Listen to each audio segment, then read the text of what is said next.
Mapagpalang araw, kaibigan. Nandito na naman po tayo sa tahanan ni Kuya Ronnie at Ate Dorcas. Kaway-kaway.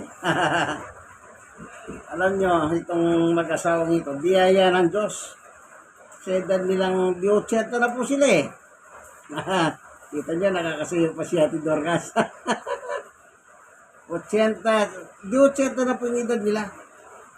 Pero biyaya ng Diyos, malakas pa po sila. Alam niyo yung ang benepisyo ng pagiging matanda, yung iba po matanda, ang dami ng, of course, pag sinabing matanda, yung sakit ba. Pero sila, tingnan niyo po sila, napakalusog po nilang mag-asawa. Bagamat dumadaan din sila sa sakit, pero yan nga sinasabi ko, biyaya ng Diyos yan. Yan. Kaya kami po lagi kami nagba-Bible study tuwing araw ng Sabado dito sa Barangay 103, Sony, District 1, Tondo, Manila. Dito po sila sa Romana Extension Street, corner ng Lacson Street, dito po sa Tondo, Manila. Tayo po ay mag-aharal ng mabuting balita o salita ng Panginoon patungkol po sa season of Christmas. Alam niyo po yung season of Christmas, nung sa history, sa kasaysayan, tingnan natin yung kasaysayan yung tinatawag nilang tatlong hari. Actually, hindi po tatlong hari yun eh. Sa history ng paglalakbay sa disyerto, siyempre disyerto yun. Marami po yun. Marami sila. Kasi nung panahon nila, meron na pong pirata noon. Sa disyerto po, meron din grupo ng mga pirata. Eh kung tatlo lang yun, patay na yun ha. Hindi, kaya marami sila para hindi basa-masalakay ng mga pirata. Kaya kita nyo po sa kasaysayan hanggang ngayon, may mga pirata sa abroad. Halimbawa, yung mga sa Somalia, yung mga pirata sa mga barko. Yan. Yan, dumadaan na mga tangki ng gasolina doon, langis. Yun ang pinapirata. Sometimes meron pong mga Pilipinong na-involved. Oh. Buti nga po yung mga Pilipino nakukuha sa pag-iusap at napapawi po sila. Eh paano yung iba? Hindi lang natin nababalitaan. Baka sa totoo lang, baka merong nategi na na hindi natubos. Yan. Kaya yung mga naglalakbay na Magi o tinatawag nilang tatlong hari, hindi lang po tatlo yun. Dito po sa Biblia, tingnan natin ang kanilang pagdalaw sa ating Panginoong Yesus, ano? Pero bago tayo papalahot, tayo muna ay mananalangin. Panginoon Diyos, aming Ama na makapangyarihan sa lahat. Minsan pa, samahan mo po kami sa aming pagbabasa ng Biblia. Ikaw po ang manguna sa amin sa pamagitan ng iyong Santong Espiritu upang aming paginabangan ng iyong salita. Salamat po sa ngalan ni Jesus. Amen. Dito po sa San Mateo 2:1, si Jesus ipinanganak sa Bethlehem ng Judea noong kapanahon ni Haring Herodes. Dumating naman sa Jerusalem ang ilang pantas mula sa silangan. Pasitin niyo po ito. Ilang pantas ang nakalagay dito, hindi po nakalagay na tatlo lang. Ilan? 2. Nagtanong-tanong doon, nasa na yung pinanganak na hari ng mga Hudyo? Nakita namin sa silangan ang kanyang tala at naparito kami upang sambahin siya. 3. Nang mabalita nito ni Haring Herodes, siya'y naligalig. Gayon din ang buong Jerusalem. 4. Kaya't tinipon niya ang lahat ng punong pari. Yun. Pagpari po ay punong saserdote. Ang saserdote, ibig sabihin pangapari po, ano? At mga eskriba. Yung eskriba naman, mga translator ng Biblia noon. sa panahon nila. Sila po yung matatalino sa kasaysayan. Kaya sila yung nagtatranslate, sila po yung nagpapaliwanag sa kasaysayan, sa lumang tipan. Yung mga eskriba sa Israel, at tinanong sa kanila kung saan ipinanganak ang Mesiyas. Mesiyas, ibig sabihin, tagapagligtas. 5. Sa Bethlehem po ng Judea. Tugon nila. Ganito ang sinulat ng propeta. 6. At ikaw, Bethlehem, sa Huda, sa lupain ng Huda, ay hindi nga huli sa mga pangunahing bayan ng Huda, sapagkat sa iyo lilitaw ang isang pinuno na mamamahala sa aking bayang Israel. Yung hula po, doon po magmumula. 7. Nang mabatid ito, lihim na pinatawag ni Herodes sa mga pantas at tinanong kung kailan lumitaw ang tala. 8. At tinalakad niya sila patungo sa Bethlehem matapos pagbilinan ng ganito. Umayo kayo at inyong hanapin mabuti ang sanggol. Kapag natagpuan, ibalita agad ninyo ito sa akin. Ako may makasamba. Pasinin yung salita rito, ha. Ang sabi ni Herodes, pag nakita niyo yung sanggol, agad niyong ibalita sa akin. Malayo po yung lalakbay ng mga manlalakbay na ito at nakakamel lang. Hindi naman tumatakbo yung camel. Meron tayong madidiscover dito. Ito, sa 9, at lumakad nga ang mga pantas. Muli silang pinangunahan ng talang nakita nila sa silangan hanggang sumapit ito sa tapat ng kinaroroonan ng bata. Pasinin nyo, si Jesus dito bata na, hindi na sanggol. Kasi po yung paglalakbay malayo. At saka hindi po ganun kadali. Sabi ko nga sa kasaysayan, may mga namimirata. Kaya nag-iingat po din sila. Siyempre, pagdating ng gabi, siniseti po nila ang kanilang sarili para hindi po sila mamalayan ng mga pirata. Ayan. Kaya nung dumating po sila doon, hindi na po baby Jesus yung nakahiga sa sapsaban. Sa yung pinagiga ni Jesus doon, kung kayo po yung nag-aalaga ng mga baboy, figure meron kayong pinaglalagyan ng pagkain ng baboy, di po ba? Doon hiniga po si baby Jesus noon. At dahil wala pong lampin, ang ginagamit nila noon, yung mga pamunas. Yun ang ginamit kay Jesus. Yan. Pagpasok sa bahay, yun. Bahay na po, nasa bahay na sila. Wala na sila sa kulungan ng mga hayop. Nakita nila ang bata sa piling ng kanyang inang, si Maria. Lumapit sila at nagpatira pa. At sinamba ang bata. Binuksan nila ang kanilang mga sisidlan at inihandog sa kanya ang dalang ginto, kamanyang at mira. Nang sila'y pabalik na, sinabi sa kanila ng Diyos sa pamamagitan ng panaginip na huwag na silang babalik kay Herodes, kaya't nag-iba na sila ng dahan pauwi. Pasinin niyo po, balikan natin. Anong sabi ni Herodes? Nang mabati dito, lihim na pinatawag ni Herodes ang mga pantas sa Setya at tinanong kung kailan lumitaw ang tala. At pinalakad niya sila patungong Bethlehem matapos pagbilinan na ganito. Umayo kayo at inyong hanapin mabuti ang sanggol. Sanggol, ha? Pero nung nakita nila, bata na, hindi na sanggol. 2 years old na po si Jesus nung nakita nila.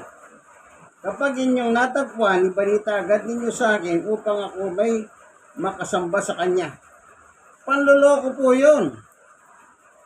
Panluloko yung sinabi niya kasi alam ng Diyos ang laman ng puso ni Herodes.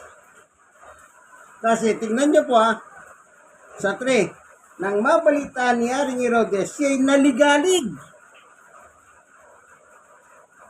Kasi ang tanong ng mga pantas, saan ipinanganak ang hari? Si Herodes hari siya. Ibig sabihin, meron ng papalit sa kanya. Kaya naligalig ang buong kaharian na pinangangasiwahan niya. Kaya, kunwari, pinatawag ang kanyang mga saserdote, ang kanyang mga dalubhasa, after nila magpaliwanag, angkop sa Biblia sa Lumang Tipan, ayan, binolan niya ang mga pantas. Sige, pag nakita nyo, bumalik kayo kagad sa akin para ako rin makasamba. Panliling lang po yun. Kaya sinabi ng Diyos, nang makita nila, after na makasamba po yung mga pantas, anong sabi ng Diyos? Huwag na kayong bumalik. Ito yung nakalagay. Basahin natin Nang sila'y pabalik na, sinabi sa kanila ng Diyos sa pamamagitan ng panaginip ko, huwag na silang bumalik kay Herodes. Bakit? Tuloy natin ang basa. 13. Pagkaalis nila, napakita kay Jose sa panaginip ang isang anghel ng Panginoon at sinabi sa kanya, magbangon ka, dalhin mo agad ang bata, dalhin mo agad sa Ehipto ang magina. At huwag kayong aalis doon hanggat hindi ko sinasabi sa iyo, sapagkat aanapin ni Herodes ang sanggol upang patayin. Kita nyo? Kaya sabi ni Herodes sa mga pantas, sige, pag nakita nyo sanggol bumalik kayo agad dito, ibalita nyo sa akin. Para ako man ay makasamba. Kasi po, nung nabalitaan niyang inaanap na kung saan ipinanganak yung hari ng mga Hudyo, naligalig na po ang buong kaharian na pinagaharian ni Herodes. Ibig sabihin, may kapalit na siya sa trono. Hindi ba po sa Middle East, naalala niyo ba si Saddam? Sa kanila kasi sa Middle East, wala pong presidente. Kung sino yung nakahupong hari, ang papalit yung anak. Yung anak. Ganyan po. Ngayon, biglang may lilitaw na hari. Hindi na mamula sa angkan ni Herodes. Magmula sa Huda. Kaya, pangliling lang po yung sinabi ni Herodes. Pero, siyempre, alam naman po natin, ang Diyos ay matalino. Alam niya ang balak ni Herodes na papatayin ang bata. Ito sinabi niya sa mga pantas. Pagkaalis nila, napakita kay Jose sa panaginip ang isang anghel ng Panginoon. Sinabi sa kanya, magbangon ka, dalhin mo agad sa Ehipto ang mag-ina at huwag kayong alis doon hanggat hindi ko sinasabi sa iyo sapagkat hanapin ni Herodes ang sanggol upang patayin. Yung distansya pong pag-alis ng mga pantas at yung distansya ng pababalik ng pantas sa kanya, siyempre pinapag-aralan na po nila yan. Meron din po siya sariling manghuhula si Herodes. Kaya kalkulado ni Herodes yun. O ngayon, hindi na nag-report kay Herodes. Tingnan niyo po yung nangyari. Kaya dali-daling bumangon si Jose at ng gabing iyon, sipin niyo, gabi pa, umalis na At ito, dali-daling bumangon si Jose at ng gabing iyon, dinala sa Ehipto ang magina. Kasi doon sila tumira na hanggang mamatay si Herodes. Kita niyo po? Kung hindi po nakahalis ngayon halimbawa, hindi na-warningan ng anghel ng Panginoon si Jose sa panaginip, malamang dadat na siya ni Herodes at ang pangkat ni Herodes. Kasi kalkulado po nila eh. Kabisado na nila yung paglalakbay. Oh. Eh, anong nangyari? Ito. Nangyari ito upang matupad ang sinabi ng Panginoon sa pamamagitan ng propeta, tinawag ko ang aking anak mula sa Egypto. Yan. 16. Galit na galit si Herodes nang malamang siya'y napaglalangan ng mga pantas. Manlalalang si manliling lang si Herodes. Kaya nagalit sa kapwa niya, manliling lang. Oh, galit na galit si Herodes nang malamang siya napaglalangan ng mga pantas, kaya pinapatay niya ang mga batang lalaki sa Bethlehem at sa palibot na po lahat ng may gulang na 2 taon pababa. Kaya si Jesus Christ po, hindi na siya baby, 2 taon na siya. Nung matagpuan ng mga pantas, nainip si Herodes. Hindi pa bumabalik ang mga pantas kasi sinabihan na sila ng Panginoon sa panaginip eh. Mag-iba na sila ng daan. Yan ang ginawa ni Herodes. Sinugod po ang Bethlehem at pinatay ang mga batang 2 years old pababa. 2 years old pababa. Eh wala na po si Jesus dun eh. Nandun na po sa Egypt, sa bansang Ehipto o Egypt sa ating panahon ngayon. Ano? Anong ginawa ni Herodes? Pinapatay yung lahat ng sanggol doon na 2 years old pababa. Wala pong natira. Isipin nyo, masama po ang talaga ni Herodes, ang kanyang puso. Kasi naligalig siya nang marinig yung may pinanganak na hari na taga-Huda na papalit sa kanya. Ang totoo niya, talagang hari naman po si Jesus eh. Tingnan natin dito sa 19:27 ng San Lucas. Anong nakalagay dito? 19:27.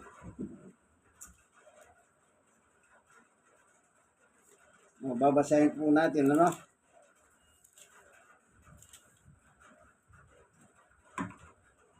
Sabi ni Jesus, tungkol naman sa mga kahaway kong ayaw ako'y maghari sa kanila. Dalhin ninyo rito at patayin sa harapan ko. Oh. Ari po talaga si Jesus. O ngayon, si Herodes, gusto niya bang maging hari si Jesus sa kanyang buhay? Hindi po. Hindi. Kaya anong nangyari kay Herodes?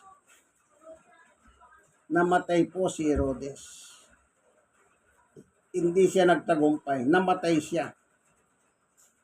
Kaya sabi ng Panginoon, huwag kayong babalik. So, kung tuloy pa natin yung kasaysayan, nung mamatay si Herodes, ang pumalit anak niya. Yeah. Natakot po si Jose. Hindi po talaga sila bumalik doon. Kasi nga, siyempre, lahi pa rin ni Herodes ang upo eh. Ganyan po kasi sa Middle East. Kung sino po yung hari, ang pumapalit yung anak. Basta sa Middle East, sa Saudi. Yan. Kaya kung hindi po winatingan ng Panginoon Diyos itong tatlong hari, tatlong hari kung tawagin ng iba, malamang nasama po siya sa mga pinapatay ni Herodes. Yeah, kaya doon po sila tumira sa Ehipto hanggang mamatay si Herodes. Kaya ang problema lang, hindi po sila bumalik kasi yung papalit. Sa 19 na nakalagay, pagkamatay ni Herodes, isang anghel ng Panginoon na nagpakita sa panaginip kay Jose sa ito. Magbaon ka, sabi sa kanya, iuwi mo na sa Israel ang mag-ina sapagkat patay na ang nagtangka sa kanyang buhay. O, pagbangon, nagbangon siya at inuwi nga sa Israel ang mag-ina. 22. Ngunit nang mabalitaan niyang si Arquelao ang nagari sa Judea, kahalili ng kanyang amang Herodes. Si natakot na pumunta doon. Muli siyang sinabihan sa panaginip, kaya nagtungo siya sa Galilea. 23. Sa Nazareth, sila naniraan upang matupad ang sinabi ng propeta na isa'y tatawaging Nazareno. Kita niyo po, bakit pa nga siya babalik sa lugar na yon samantalang ang nag-ahari ay ang anak ni Herodes? Siguradong papatayin po siya. Kaya tandaan niyo po, ano man ang ating kaisipan, kagaya ng kaisipan ni Herodes, wala pong malilingid sa Diyos. Yang puso natin, yung kaisipan natin, alam ng Diyos yan. Siya lumalang sa atin eh. Kaya meron laging pahunang salita para kay Jose at kay Maria. Tandaan niyo po yan. Kung wala pong paunang salita ang Diyos kay Jose at Maria, walang Pasko. Tandaan niyo yan, walang Pasko. Kaya Merry Christmas po sa inyong lahat, ano? At ang Pasko po ay pagpapatawad ng ating mga kasalanan. Tandaan nyo, kung wala po tayong kasalanan, walang Merry Christmas at walang Yesus na ipinanganak ni Santa Maria. Salamat Panginoon Diyos sa kasaysayan na tinuro mo sa amin, na yung kasaysayan ng isang ari kagaya ni Herodes, na masama ang kanyang balak na tinangka niyang patayin ng iyong bugtong na anak na si Jesus na ipinanganak ni Maria Salaman. Salamat po sa ngalan ni Jesus. Amen. Kayong nanonood po ng video, lahat po yan inango natin sa Biblia. Wala po tayong inimbentong kwento dyan. Po, nagbabasa lang tayo, bagamat manipis yan, Biblia pa rin po yan. New Testament nga lang ito. Wala po siyang Old Testament. Total Christmas naman, yun lang pong diwa ng Christmas, yung kasaysayan ng Christmas, atin lang pong kinukuha ang pinakadiwa niya. Sige po, inyong kaibigan kay Jesus, Brother Manny Bautista, si Kuya Romy, si Ate Dorcas. Sila po yung mag-asawa, pareho na po silang senior citizen. Dito tayo sa Barangay 103, Zone 8, District 1, Tondo, Manila. God bless us all po. Bye-bye!